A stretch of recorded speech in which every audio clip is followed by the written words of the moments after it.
and Facebook Live. All right. This is something that we've been waiting for a little while now. We all remember what happened in the Royals run back in we could just say from 2013 to 2015. They were amazing. Sprinkle a little bit at the beginning of 2016, but that 2014, 2015 years, you can't beat it. Like, that was an amazing time in fall for Kansas City. It ignited the championship expectations for the city. Yeah, and you look back on that time frame, and it was kind of, I don't want to say unexpected, but it was unexpected. It was unexpected. Yeah, it was unexpected. You didn't expect Hosmer and it's crazy. Salvi. I forget their names. Salvi. I'm thinking about the guys in the outfield. Alex Gordon, Lorenzo Cain, and Lorenzo Cain. Yep. Jared Dyson. You didn't expect these guys to come from farm leagues to turning small ball into a championship program. Like, you didn't expect that, and they literally came out of nowhere because they didn't have anybody hitting 40 to 50 home runs. They just did a solid job of getting on base and then advancing as quick as possible. And you really didn't see that outside of like the White Sox. When was the White Sox doing that really heavy? I think it was like early 2010s, maybe late 2000s, late 90s. When you think about Frank Thomas, Big Hurt. He was in the home run. He's talking about when he's playing the small ball. I'm talking about when they transitioned to small ball. I forget the former player that was their GM at the time. That was their manager. But they did a really good job of playing small ball. So rolling out that blueprint about 8 to 10 years later, the Royals taking that, and it was just unexpected. Very unexpected right now. Wish I would have put them on a parlay to go to the playoffs. Because you think about this, they're the first team, or actually the second team in MLB history to go from 100 losses to the postseason the following year. Yeah. And you just think about this year, there were some ups and downs this season, but you could see and I don't want to throw the word greatness out there because sometimes that's used kind of loosely, but I'll say you could see how special this team is. When you think about Bobby Witt Jr., his stardom, we're watching him grow up from, a rookie to where he is now, and becoming a star in the league. Yeah. Definitely. Bobby Witt Jr. is being mentioned, and we talked about this a couple of days ago with the likes of Ohtani, right? Like being the 50-50. Yeah. So then you have Salvador Perez, and you have a bunch of other like Miguel Garcia, a bunch of other guys that kind of just fit the role, and you talked about the small ball. I can remember one of the Royals' key sayings was keep the line moving, right? Like, nobody just go out there and try to be the hero. Just keep the line moving, get on base, and just keep it going. And that was their motto. And I feel like they're doing that now. Like, they lost last night, but I believe it was top of the ninth. Of course, they're playing Atlanta. And you had there was 2 outs. Bobby Witt came up. All he did was get on base. Like, he didn't try to go out there and be a hero, even though they were down 3 runs.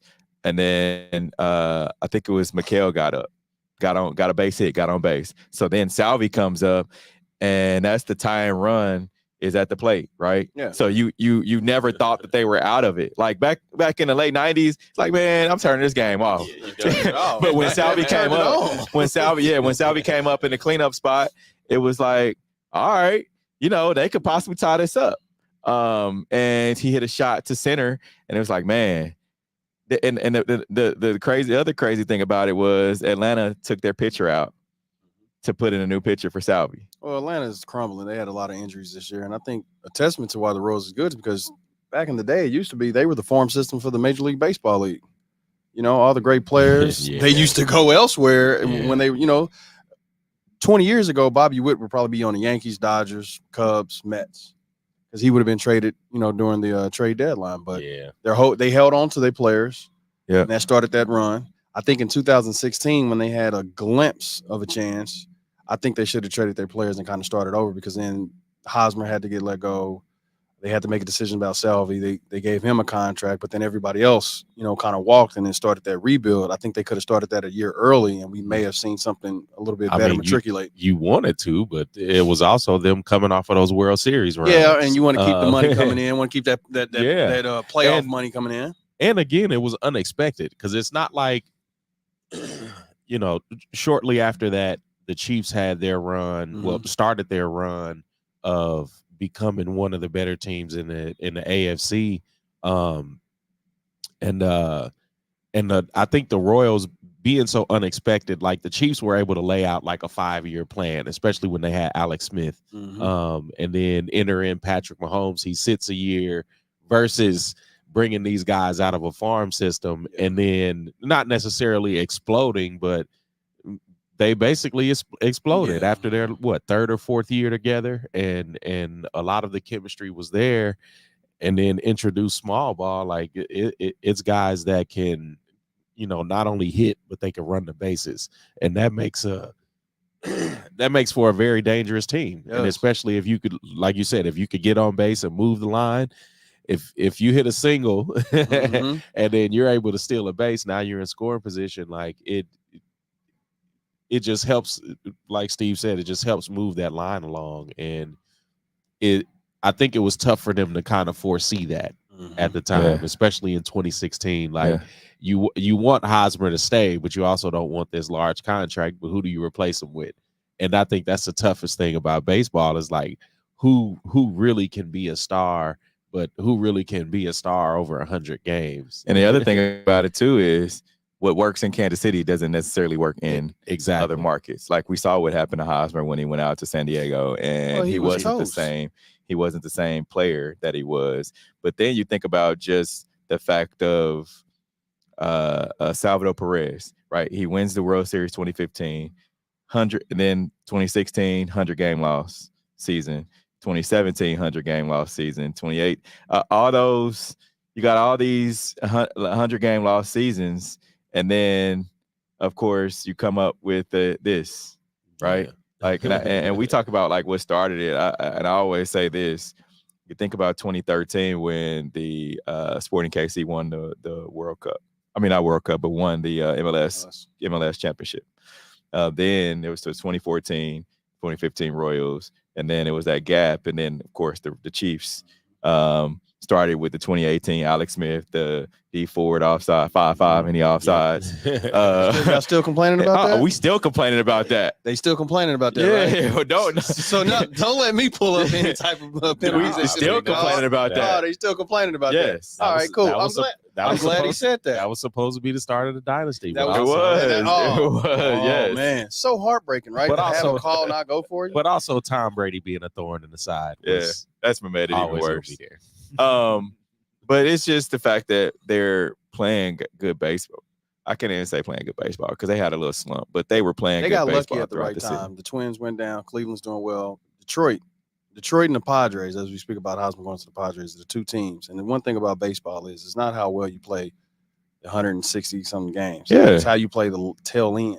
After the All-Star break is when you, Listen, because the Diamondbacks out of that division last year went to the World Series, right? Yep, they did. Look at that. That's the team, like, plus 1,000 million to go to the World Series last year. So it's just about getting hot at the right time. And the two teams I see that's getting hot, it's the Padres and Detroit Tigers. And that's the parody of baseball too. See how it works out though. I want to see Monday Night Football or Thursday Night Football or Sunday Night Football with the Chiefs, and then you got Bobby Witt on base. Every seat in the bar in Kansas City is going to be full. Well, no. So the wild card would start next I think it's Tuesday, Wednesday, Thursday. If let's say they win against Houston, they would technically, because it's every other, it's not just the all home game in the ALDS divisional series. So they would be playing the Yankees, I believe, because they're in on that side of the bracket. Think about this: the Royals are at home playing a early game against whoever, and then the Chiefs have a night game on that Monday night against the New Orleans Saints. Listen, think about that. Yeah, this is what I do not like. Town will be crazy. Yeah, it will be. But this is one thing that I do not like about this town, especially at the beginning. And he's from here, by the way. I'm born and raised right here, Research Hospital, off of Prospect. You got baseball on early in the year, and they have 160-something games left. And you got NBA playoffs on. And when you go to a bar in Kansas City, baseball is on. So I always make the argument, hey, man, we got 161 of these left. Can we please watch the NBA Finals? I do not understand that. Thursday Night Football, if it's not the Chiefs, it's going to be all Royals. I had to ask September on my mother's birthday when we went out to a place in Kansas, like, hey, man, it's Thursday football, man. Can we put on the 49ers? And they kind of looked at me like, where are you from? I'm like, I'm from the place that's betting and paying money at this restaurant and want to watch the 49ers and not the Royals lose to the Yankees today. Man, speaking of Chiefs, man, they're 3-0. They'll head it out to LA to take on the Chargers. They're headed out there today. How do you guys see this playing out? I see them losing. You know, there are 3 calls and a play away from being 0-3. A lot of parity in football. We talk about being parity in baseball. There's a lot of parity in football too. But you know, as I dive into this and I looked at it, aren't you guys a little concerned that that your 9 lives is going to run out? No. Oh wow. Because Pat's not playing that well, right? I mean, he's playing. What quarterback is you this said year? That in 2022. Josh Allen. Josh Allen is playing well. Brock Purdy is playing well. I don't want to hear either of those names. Stop it. I'm sorry. Jalen Hurts is playing okay. Playing okay. New coordinator. Right. Yeah. I'm saying the toe tap, the pass interference call, and the pass interference no call. Right?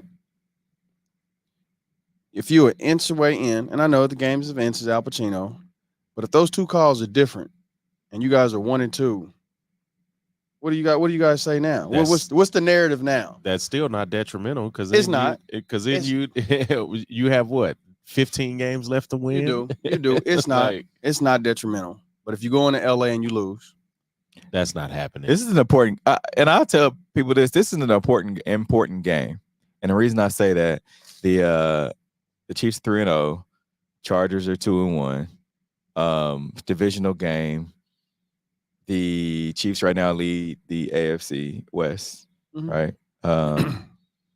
And you don't want to fall behind to the Chargers, especially while they're injured. Yeah, like you don't want to fall behind to the Chargers. So this is a very important divisional game, because then the Chargers will be 3-1, Chiefs will be 3-1, and they'll have the tiebreaker. Well, until you play them again because you play them twice. But right now they'll have the tiebreaker over you. Hey, Jim Harbaugh's 2-0 against Andy Reid, but Joey Bosa's out. Darren James is suspended, which is crazy because the guy that knocked out Devontae Smith last week on that hit that got him a concussion, and he's out games. I didn't hear anything about his suspension, but they saying Darren James, they said that he led with the hit. I saw the hit, and I understand it's his 3rd infraction, but when you look at it, it's these. But he's been doing some dirt. He's been doing some. It's tough to James Harrison type stuff. It is tough to be a safety, I believe, in this league because you have to go low, and when you're going low and you're trying to go with the shoulder, if the offensive player in some way changes his trajectory or how he falls or just falls to where it now leads into your helmet, they're calling that the helmet to helmet. I don't believe that's on the defender when the offensive player is falling different. When you go for a target and it's like this and then all of a sudden it turns like that, how are you supposed to get up from that? How are you supposed to let up from that? They're getting the offensive guys too on that because Isaiah Pacheco got fined. Was it against the was it against the Ravens? I think it was against the Ravens. He got fined for long. They said he lowered his head, and you could see he was literally getting tackled and happened to just lower his head, and the other defender came up. And I'm like, dude. So you can see it both ways, right? Like there has to be something that can be done if it's within the tackle, like they've already made contact or you're already getting some type of contact. I feel like it should be a no call. Now I ain't saying if a guy has a guy wrapped up and then another dude just missiles. Oh, like you gotta go. Yeah, you can't do that. But then you think about the drop hip tackle. It's like how do you tackle a guy if he's like you can't? It's flag football. So I mean, flag football. So you guys have the Chiefs winning or Chiefs losing? I got the Chargers. Chargers. I don't know how. Are they without their starting quarterback? Justin Herbert's questionable. He's questionable, but Joey Bosa's out. Derwin James is out. I don't see it for him. This is a Travis Kelce game written all over it. Y'all holding on to a lot of optimism and hope for this brother. When has he not played well in LA? When has he only had 25 yards catching in the first 3 games? Listen, man, you have to understand, man. Listen, Gronk and Travis Kelce are the same age. Gronk, 2 retirements. Travis Kelce is still in the league. Yeah, but Gronk also blew out both knees and was injured. Same age. A lot. That same age don't matter. Travis got a later start too. Remember, he was injured his first year. He was injured his first year, and then the 2 years after that, he played with Alex Smith, so he's running 5-yard outs. Over under 66 yards, 4 catches, which I got. I got 20 right now. You still owe me Gates, don't you? Whenever you're ready, we can go after this. We can double it. Because I want my Gates. As a matter of fact, can we get that? Can I get that after the show? Because I'm hungry. I'm hungry too. Hey, you said 60 yards? So what am I betting? Because you already owe me. 66 yards. 66? Yep. Over under? All right, so what do you owe me? So what's the bet? Whatever you want, man. Q. All right. This is the bet I'm going to do. Okay. This is the bet I'm going to do. If I win this, you not only owe me Gates, but you owe Q Gates too. Cool. We're going to lunch. It'd be buffet Q, style, you down for that, Q? Cool. Hey, but if y'all lose, but if we lose, I owe you Gates. All right. I'm gonna beef on bun, strawberry drink. No, actually, really, this is double or nothing. Oh, you want double or nothing? This is double or nothing. All right. That's and the double would be me and Q lunch, right? So don't try to give me. You almost got me just then. No, this is double or nothing. He tried. All right, he tried it. Yeah. I had to think about that. Like, wait, no, you already owe me. It's like, wait a minute. Why am I giving you 20? No, so double or nothing. Double or nothing. Got it. Check on it. All right, y'all witnessed it right here. Y'all witnessed it right here. So what's the bet again? So Travis so the people Kelce, you see how he has 67 yards right here, CeeDee Lamb? He needs that. All right. If he has that, you win. So if he doesn't, you lose. So 66 and a half is the bet? Yeah, so if he gets 67, you got it. All right. Okay. And the Chiefs win by 10. No, we ain't putting that in there. If there's the spread is 7. So if there's no Justin Herbert, it's cooked. It's cooked because that's more possessions for the Chiefs. It's cooked. And no Derwin James, like that's Kelce's nemesis right there. Like you remember last year when he picked him up and slammed him to the ground. You remember that? One thing I've seen about the Chargers when they play him or whatever, because we was at that game in LA. What was it, 2-3 years ago? Yeah. And they didn't call that pass interference on the Chiefs or whatever, and it changed the whole game. Justin Herbert came in and damn near beat you guys. His first game when Tyrod Taylor got stabbed in the chest. Justin Herbert gives you guys a tough matchup, whatever. And if the running game goes well and Jim Harbaugh, stays Jim Harbaugh and he can, defeat Andy for the 3rd time, it's be a close game. But they do need Justin. Good luck. And they do need a running game. You guys are all hyped on Carson Steele. Kareem Hunt. I feel like this is Kareem Hunt. Oh my Kareem God. Hunt. Yeah, this is his game. It's something. What little baby say? Something to prove. Something to prove. Okay. So over and under 75 yards. We're not going there. We already got the bet. No, I'm not. I'm not expecting him to get 75 yards rushing, but I'm expecting him to at least have 75 yards total. Total? I think. Let me ask y'all this: you ever heard of running back by committee? Yeah, and that's what's gonna happen. You're going to get Kareem Hunt to start the game, and then they're going to mix in some Carson Steele and some P. Ryan.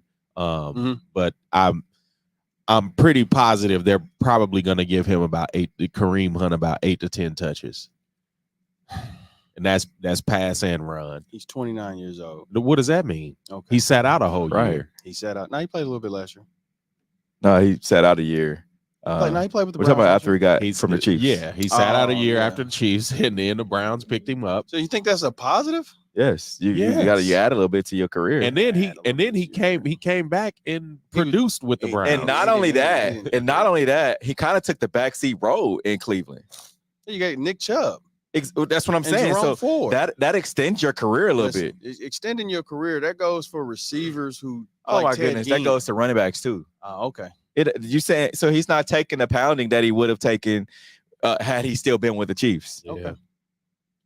And they're definitely gonna draw up a lot because Kareem Hunt is really good. I said the same thing about Isaiah Pacheco. And what did I say? I said the man gets hurt. He has decent games predicated on our offense and who the defense. He's not a clear. That's just a weird tackle. You can't say that was Isaiah. I'm saying Isaiah Pacheco isn't that guy that I can see in the same like a Saquon Barkley, CMC, Jonathan Taylor. Oh, I know you're not bringing up CMC in the same reference if you saying being hurt. Yeah, because he's been injured his whole career. His whole career. Carolina. He was injured twice in Carolina, from chest to knees to calves. You forgot about Carolina. Check this out. Not soft tissue injuries. Check this out. This is an innocent Achilles. He's good though, but he's still the best running back when he's on the field. Like when CMC is on the field, you know he's getting the ball, and you know you can get a solid 100+ yards receiving and catching when he's healthy. You cannot say that about Isaiah Pacheco. Doesn't stay healthy.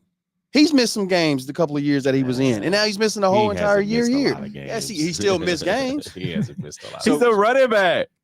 What do you think? CMC's a running back. What do you expect? He's more receiver too. He's 50-50. So which means he gets more, which means he has more downs that he plays. Like, get out of here. All right, I'm not going to let you take us down this rabbit hole today. Right. All right, the Knicks are acquiring Karl-Anthony Towns from the Timberwolves in a stunning blockbuster trade. Does this surprise you guys? Yes. Because New York, I don't know if the Knicks become a better team. Like, is Jaylen Brunson better with Cat than he is with Julius Randle? Julius was hurt. I think Cat's a better 3-point shooter, so it adds for a lot stretches the floor a lot more. Pick and pop. I mean, Julius, man, he's tough, but they made this run without him. So it's. I'm mad they gave up the Da Vinci guy. Yeah, DiVincenzo. Yeah, I'm in a first. White Dante. Yeah, because. I don't know, man. I just, Cat, he's just one of those guys, man. He can go out there and get you 25, and then another game you go out there and get you 11. Yeah, and that's I think that's what I'm saying. Like, does this make New York a better team? Yes.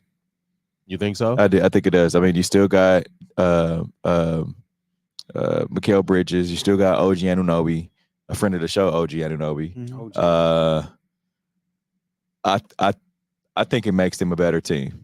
I hope it does. I really do. Up the Villanova boys. Yeah, I mean, and then you get in a big man presence, and you need that. Is he a big man presence though?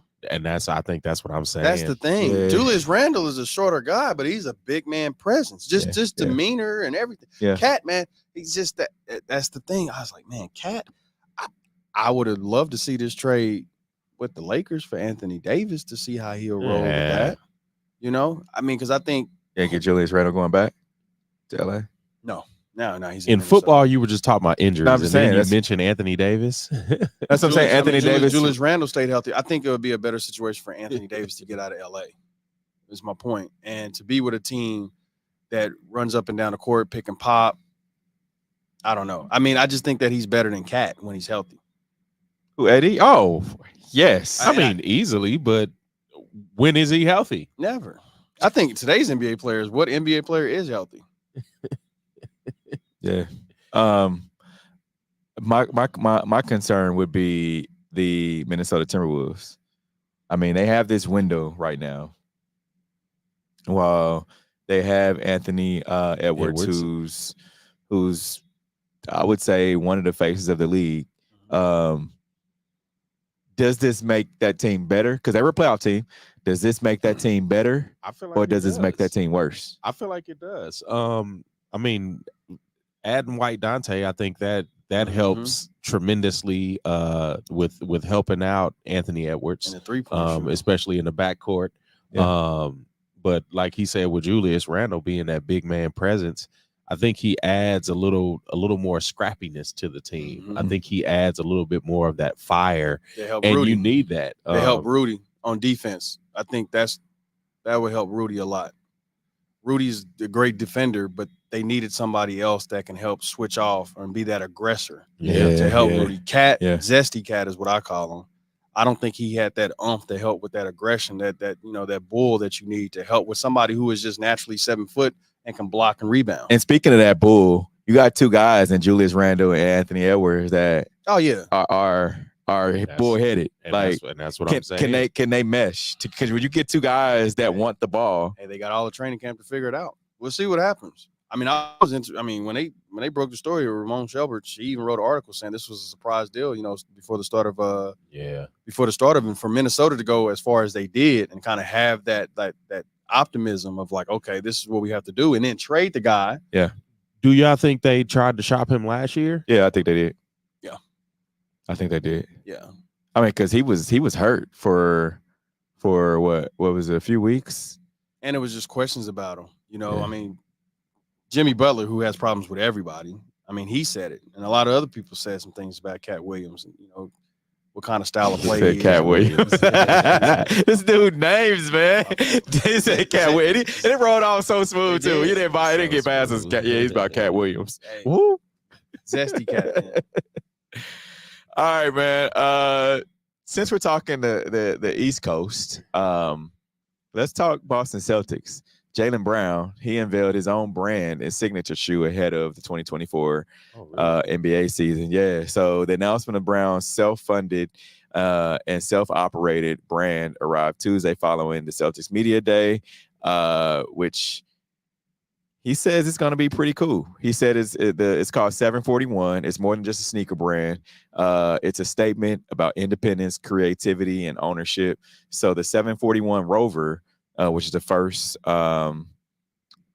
shoe that's coming out for the brand, is scheduled to be released October 22nd, the same day Boston's season opener against the New York Knicks. According to 741's official website, adult size of the shoe will retail for $200 per shoe, and kid sizes will be $70. We don't have photos of the shoe yet. We have photos of the shoe. We had a photo of what the shoe looks like. Nah, man. I mean, it actually looks all right. It looks like a slip-on shoe. It kind of gives me the Jason Kidd vibe. Yeah, the zoom. The zoom. It gives me that. But I'm not the target demographic for that one. I don't know. No, sir. We said the same thing about Anthony Edwards sneaker, the Adidas too. I didn't like those either. AE1s. I like them. They pretty dope. Like them, yeah. Hard pass. Nah. Hated it. Yep. But this for his business venture though. So this shoe will make him the NBA's 28th active signature shoe headliner.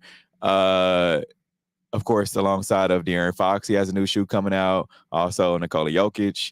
Nikola Jokic has a shoe. He has a shoe coming out. So Brown also becomes the 9th player in NBA history to release a signature shoe under a personal or family founded brand, including joining Patrick Ewing, which he had Ewing Athletics in '89, and then Shaquille O'Neal, who had Dunkman and Dunk.net, and then Stephon Marbury with the Starbury in 2006. Yeah. I mean, on the business side though, I feel like it's a good move. It is definitely a good move, but also along with business, you have to have a shoe that sells. Yeah, it has to look good. It's tough now, especially 30 years after Jordan, and still seeing people try to catch lightning in a bottle like that. And I mean, yeah, LeBron had his shoe run. They were ugly, and that's what I'm saying. Like, I wouldn't want to go back and wear the first LeBrons, like, and so that first LeBrons, when I look back on him, it was hard. I ain't even gonna lie to y'all. Like, as much as I talk about LeBron, the LeBron ones, like, I kind of want some, but they're not Jordan ones. No, they're not Jordan. No, they're not Jordan ones. And that's what I'm saying. Like, it's tough to really see these guys try to make this shoe thing happen, because you have to have the design to go along with the business idea. Yeah. And in my eyes, that's not the design, but I'm also 40 years old, and I'm also not the target demographic. So that's it. You hit the nail on the head right there. Because he's got my grandma always used to say, man, strike while the iron's hot. Mm-hmm. And he's not going to be any hotter than he is right now, coming off of an NBA MVP. But is he that hot publicly? I mean, finals MVP, not regular season. Like basketball wise, and that little community, yeah, Jaylen Brown's the dude, but socially and publicly, yeah. Like, if you think about it, I would say Edwards. Oh yeah. I mean, if the guy just gets his head on straight with the guns in Memphis, John Morant or whatever, yeah. like that persona, or whatever. I don't think Jaylen Brown. I don't think he oozes that. So this is not a game recognized guy, because you remember when we were in high school, like who are the top like sneaker brands or shoe brands that Jordan, Anthony Hardaway. Yeah. You could kind of say Shaq. I mean, yes, that's why I'm like, you can kind of say that because he had weird designs, but people still bought. And now that when you mentioned Penny, right? Penny wasn't, and I watched this little. It was like I went down a rabbit hole just looking at sneakers and brands and things like that.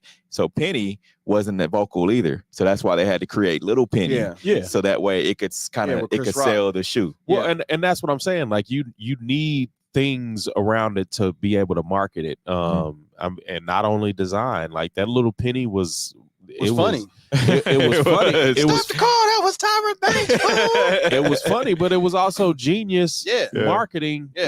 For the shoe and for his brand. And the shoe looked good. And that's what I'm saying. You have the shoe that looks good. You have a player that's well liked.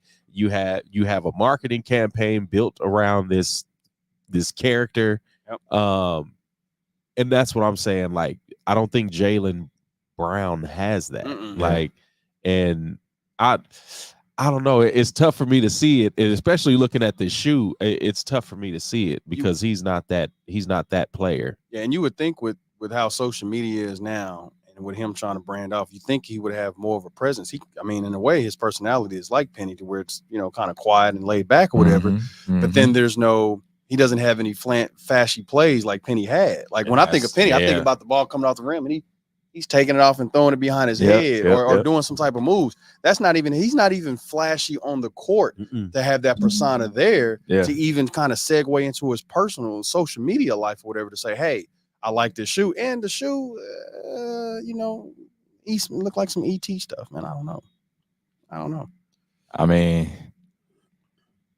this is the thing. If you're gonna sell something, I think it's like you talked about the target demographic. Target demographic are, I would say, anywhere from 10 to 18-year-olds. Yeah, I don't see a 10-year-old wearing that. I'd go 10 to 21. Even if it's 10 to 21, it maybe if it becomes like a team shoe type deal. That's the only way. But the price point is still $200. That's a lot. $200, like that's a lot. And I'm thinking of just the sneakers right now, and I don't know what the going rate for, let's just say, a pair of LeBrons are. I guess they're over 200.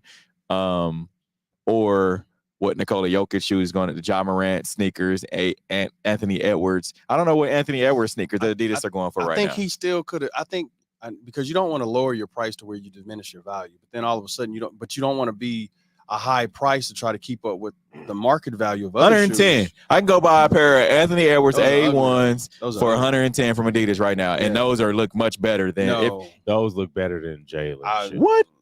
I don't like either of them. I mean, like if you had a choice, I'd just pick barefoot. Some Target socks on my feet. Yeah, all right. He should have went to 150. What his price point? 150, so. 160. That would have been a better deal. 200, man, that other bill you got to pull out. He's coming out of his own pocket. That's because he's coming out of his own pocket, though. Hey, man, well, listen. And look, he better learn from Beyonce, because that Ivy Park stuff really didn't work out like they wanted it to. You don't think so? I think they were like, women were flooding to that. They sold out like in seconds when it initially dropped. Yeah, when you do a limited drop. But also when it's mass making that money on. Learn from Rihanna. But you know what, though? What's the Ball brothers? Yeah, they price point was outrageous too. It was that was a terrible shoe. It was a terrible shoe. But I feel like if more people would have got behind it while the iron was hot, I think, and I always said this, if he would have came out and tried to, if his son came out a year later after the incident in Minnesota, and with everybody supporting and pro black and putting their money behind it or whatever, I think that that would have catapulted it and would have been. But again, big baller brand, like they were striking while the iron was hot because they got Dad was on TV. They got a lot of negative press though, and they wasn't selling the shoes. You spent $300. I want my shoes. They got the negative press before the shoe, to where he had this image, and it was this talking about him as a father or whatever. That's why I said if it would have happened after George Floyd, those narratives and how people speak of black men publicly on TV would have been just X'd out. And I think he would have got a lot of corporate support to help push that shoe, and then a lot of support from communities, whatever. Nah, you don't think that would have happened? You still need that cool, and there was he didn't have it. There was no cool. There's nothing cool about Papa. Dude came out and said he was better than Jordan. Hey man, like where is that gonna fly? You want to sell some shoes? Hey, listen, I'm not gonna say I'm horrible. Come on, he said his sons were better than any NBA player. Would you say anything different? I would say, hey, Peyton better than Salvi. I mean, I will say that. You. But I ain't trying to sell shoes. Peyton's gonna be Ken Griffey. That's how you supposed to feel. That's how you supposed to speak, man. You're supposed to speak it up. Yeah, you're supposed to, but also you're a dad on TV with no type of coaching experience. He played no ball, type of playing experience. Yeah, that one little clip we saw him at the open run. Like, come on, Didn't he play in college? They say he did. A lot of people say it though. I thought he played in college at like Washington or something. Look up his stats. I don't know, man. I don't know if they much better than Skip Bayless's stats. Say he playing a lot of noon ball, huh? Yeah. All right. Said, where was you at? I was at the grade. All-Star, MLB All-Star CJ Abrams. This story is wild. He's been demoted to the minor leagues by the Washington Nationals for non-performance reasons. All-Star shortstop CJ Abrams was demoted to the minors this past Saturday after staying out too late. They said that he was seen at the casino in Chicago until 8 a.m. the morning of an afternoon game against the Cubs that was in Chicago. So manager Davey Martinez said the demotion was in CJ's best interest and not performance-based, instead calling it an internal issue. So Abrams, of course, was hitting .246 with 20 home runs, 65 RBIs, and 31 stolen bases. He must not like him in the locker room. So I went to All-Star Weekend. I talked to CJ. Cool dude, man. Mm-hmm. Like, seems like he had a great head on his shoulders. I talked to him about just the fact of being black in baseball. Mm-hmm. Knows a lot about the game as a young guy. Hey, you remember when we saw Cueto and those guys from the White Sox at that club in downtown? Mm-hmm. They were out kicking it way past hours. What a game! Not until 8 a.m. and not at a casino. Yeah. So who snitched on them though? If you at a casino, that you don't have to be snitched. But is my GM? Is somebody that's like, hey, look at the film. This guy was here. How did he get out? They were on the road in Chicago. Yeah. How did he get out that he was out until 8 a.m.? And it's customary for guys to go, MLB players and basketball players, when you're on the road, you go out there. You got a curfew. Yeah, it's 2 a.m. or whatever. Right. You also have team security. You got a lot of eyes that you have to pass. Somebody that was in the casino. Somebody on staff. What do you mean? I'm thinking of this. He walks into the hotel at 8 a.m. and there's the second base coach, or excuse me, the third base coach, whatever. Look, right? I could see if he woke up went to bed early, woke up around 5, 6 a.m. and was like, oh, I'm gonna kill some time and go down here and gamble. Right. But if you left your room at 8 p.m. and didn't come back till 8 a.m., that's an issue. That's a problem. But who's going to notice? He's not trying to hear this. No, I hear it. He's going to be next to him. I hear it. No, I would have. I hear it. But what I'm saying is, who is tracking this time? Like what is it like? Because we've been on teams before to where you can sneak out.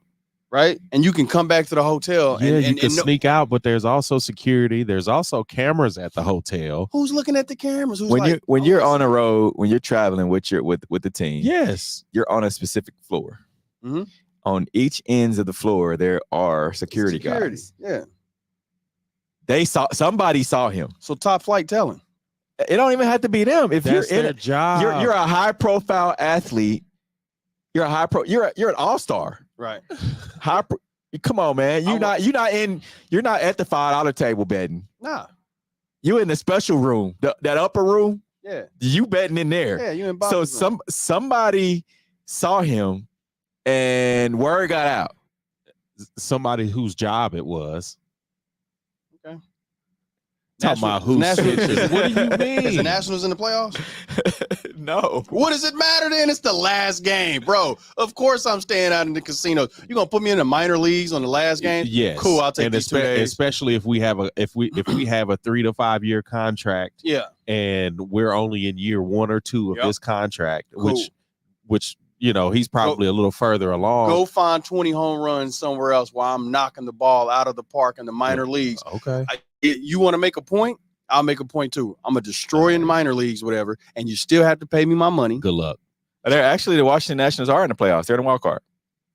Well, and that's what I'm saying. Like, you're supposed to be locked in. And then even still, if you are 100 loss team, I want to see you building towards next year. I don't want to see you out at the casino till 8 a.m. Like, and you don't have to be in your room, but like, geez Louise, man, we got a game at noon and you just finished gambling 4 hours ago. Let's look at this. He's pulling up the word. You got the Yanks. Here's the thing. Actually, now they're not in the playoffs. Yeah. They got 70 wins. Yeah. So my thing is this. You out until 8 a.m. You know you've got a game the next day, no matter if you're in the playoffs, not in the playoffs, whatever. You're doing a disservice to your team. Yes. You know you got and it ain't even a night game. It ain't even a late afternoon game. Like, you got a noon game and you're rolling it at 8 a.m. like that's okay. Like I said, it must be some underlying situations going on where he's not well liked. I mean, listen. Underlining, you out till 8 a.m. I've heard baseball players, basketball players do a lot worse, man. You better get out of here. I've heard a lot of players curfews for a reason. It's America, Jack. I've heard a lot of players do a lot worse than just staying out gambling until 8 a.m. And then coming in and playing. So there has to be something else, especially for them to take the line and put them down in the minor leagues for what, 2 games for what? It isn't like, if you're looking at levels of like reason of being demoted, like the level is kind of mediocre, right? Mm-hmm. But how do we know that this isn't a thing? It's just the first time we've heard about it. Right. It could have been other stuff. That's why I said it. No, I'm talking about this could have been the first time that he stayed out till 8, 7. He's a young dude, millionaire, right? Like, he's been out before. Coming rolling in 5 a.m., probably hungover, whatever. And they're like, hey man, you performing, but you can't keep doing this. Yeah, like, because if everybody do this, then we got a problem. That's what I said. He probably like, man, I come in, I roll in, because we've been out all night and then still been able to get up and perform the next day. It's still team rules. Yeah. There are. That's what I said. It has to this hasn't. I think you're thinking too deep of it. Like, no, I'm thinking this hasn't been the first time. Like, this had to happen before, or there has to have been other problems in the locker room, whatever, for them to take this line to demote him off of the first time that we're hearing about this publicly. Yeah. Man. All right, we're gonna take a quick break. Coming up, we'll talk a little bit about Kansas City Current and some of their money that they're making. We'll be right back. This is the W Show. You're tuned in to the W with Walls and the crew, where winning isn't everything. It's the only thing. On 100.1 FM and Facebook Live. Are you not entertained? Are you not entertained? Is this not why you are here? Come spin with us, Kansas City. KC We Spin 360 is the coolest 360 video spinner experience for events. KC We Spin 360 is taking it to the next level. The 360 video spinner platform rental will be the life of the party. Everyone will be talking about their 360 video experience while bragging about it on their social media pages. The captivating slow motion and reverse effects will have your guests feeling like celebrities. The KC We Spin 360 video spinner can capture slow-mo videos, GIFs, and boomerangs from every angle. Specializing in corporate events, weddings, social gatherings, bar bat mitzvahs, school events, and fundraisers, KC We Spin 360 can be found online at kcwespin360.com. Come spin with us, Kansas City. Your loved ones matter the most. Take the burden away by pre-planning personal arrangements that fit you and your family perfectly. Golden Gate Funeral and Cremation Services will be here to comfort your family and take special requests. Plan and feel confident your loved ones will be less stressed and can console each other in their time of need. We will be here when you need us at 816-231-GATE or visit kcgoldengate.com, exchanging your grief for a golden experience. Football fans, you can't spell gate without Gates, and great tailgates start with Gates sauces and seasonings. Named synonymous with mouth-watering tailgates. When you make your list of tailgate essentials, add Gates sauces and seasoning to that list. Spice up your tailgate experience with that unmistakable great taste. Available in 4 tantalizing flavors: Classic, sweet, mild, and hot. Find it at your local grocery, and if you don't see it, ask for it. Visit GatesBarbecue.com to purchase any of the great sauces and seasonings. Great tailgates start with Gates. You're tuned in to the W with Walls and the Crew, where winning isn't everything. It's the only thing. On 100.1 FM and Facebook Live. Remember to use hashtag talk about it, message us, X us, or tweet us. I don't like saying X us, that's weird. Message us, send us a post on social media, and we'll look at it and we'll talk about whatever topic you want to talk about. Back to this. Nas. Huh? You start listening to Nas like this. I put you on now. What are you talking about, man? He was listening to Little Flip when he was growing up. Little Flip? Yes, you was. Flip with that flip. that purple Monte Carlo. I have a Monte Carlo. It was a Camaro, see? There we go. And Same I had difference. Nas in my No, stereo, you didn't. Yeah, too. Little Flip.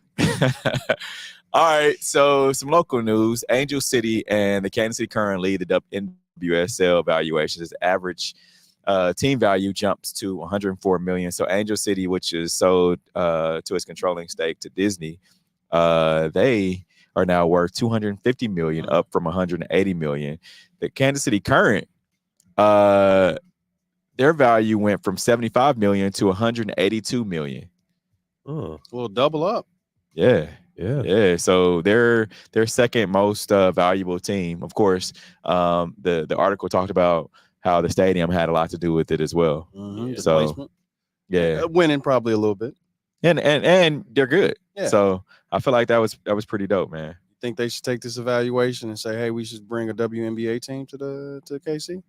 You could use that. You can. Hey, definitely. People want to see women's sports. Hey, listen, if I'm coming to an investor, I'm like, listen, man, soccer is probably right there, a little bit above women's basketball. But with Caitlin Clark, I'm making a selling point. Mm-hmm. And Indiana being just a neighbor up to the north, mm-hmm. I'll take this and leverage it for a WNBA team if we can't get an NBA team. All right, UNLV quarterback leaves team saying $100,000 NIL payment wasn't made. The dispute didn't have to happen. So the starting quarterback at the University of Nevada, Las Vegas has opted to sit out for the rest of the 2024 college football season after not receiving $100,000 name, image, and likeness payment that he said was promised when he agreed to transfer from UNLV last year. Yeah. They need to put some regulations. I need to see it on paper. I seen an article. We was talking about this over the break.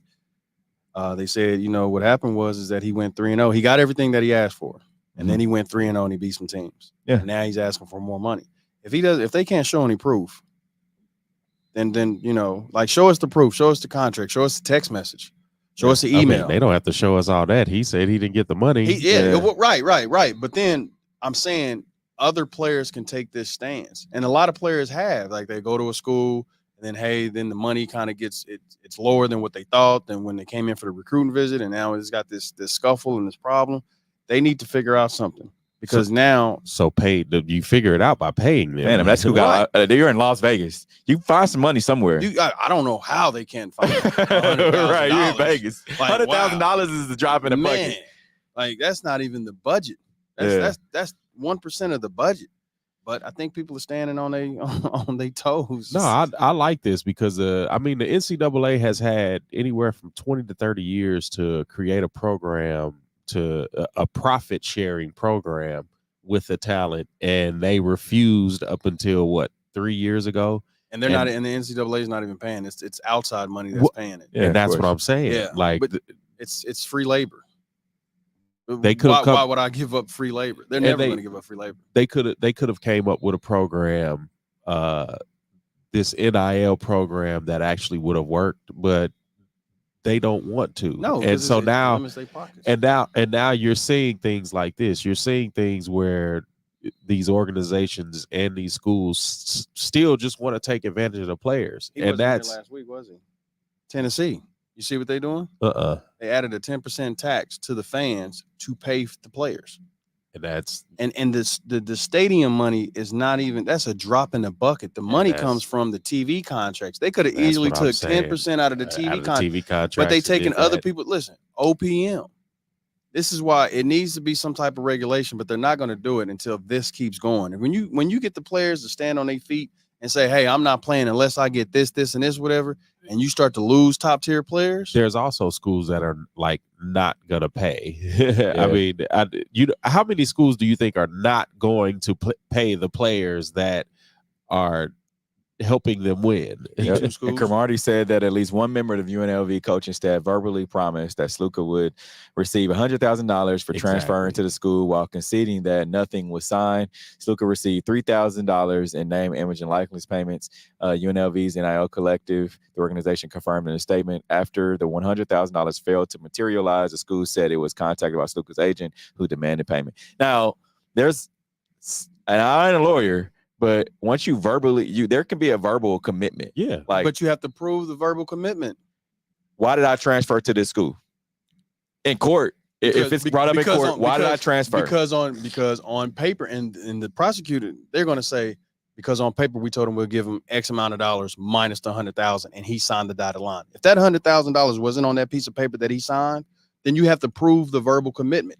We go off the air right now and I say, Steve, if this next play is a touchdown or whatever, I'll pay you $100,000, whatever. But there's nobody else here. It's your word versus mine. Yeah. You have to prove that. Yeah. If they could have put this on a napkin with fingerprints and DNA, and it could have had more proof than a verbal commitment. Well, now he's not playing. No, now he ain't playing. But the other thing is, real quick, they said that they obtained an agency after the fact, and then the agency contacted the school with this problem. Sorry, I'm gonna have my people see your people. Yeah, I need representation, because clearly y'all playing funny money over here. And someone else who has representation is an 18-year-old who's trying to get the 50-50 ball. We'll be right back. We'll talk about that in a minute. This is the W Show. You're tuned in to the W with Walls and the Crew, where winning isn't everything. It's the only thing. On 100.1 FM and Facebook Live. Are you not entertained? Are you not entertained? Is this not why you are here? Come spin with us, Kansas City. KC We Spin 360 is the coolest 360 video spinner experience for events. KC We Spin 360 is taking it to the next level. The 360 video spinner platform rental will be the life of the party. Everyone will be talking about their 360 video experience while bragging about it on their social media pages. The captivating slow motion and reverse effects will have your guests feeling like celebrities. The KC We Spin 360 video spinner can capture slow-mo videos, GIFs, and boomerangs from every angle.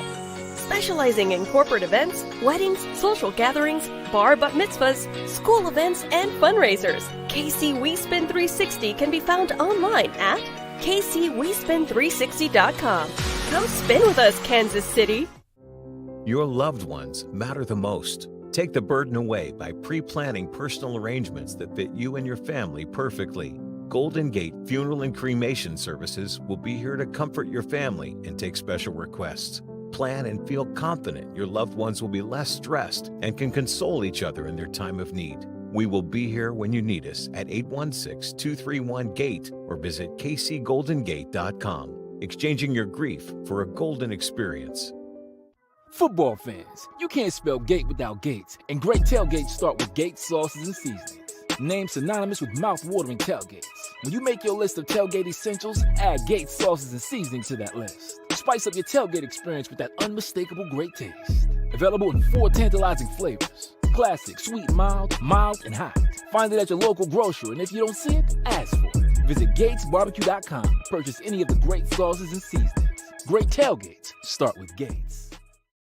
Into the W with Walls and the Crew, where winning isn't everything. It's the only thing. On 100.1 FM and Facebook Live.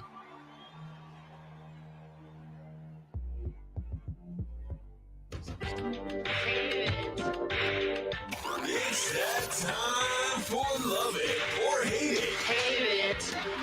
If we love it, we talk about it. If we hate it, we move on. I'm a music connoisseur, if you didn't know. Right. I heard that Jay-Z song for 20 years coming on this show. Oh, man. Sneakers of the week, man, and our hater to love it. Which ones you guys liking? Which ones not? You got the Travis Scott Air Jordan 1 Low, medium OGs. I'm sick of him with this. Medium olive. Same shoes. You know Fire. what? Somewhat like those. Mischief, BWD highs. These are from women. All right. All right, Air Jordan 12 Barons. I like those either.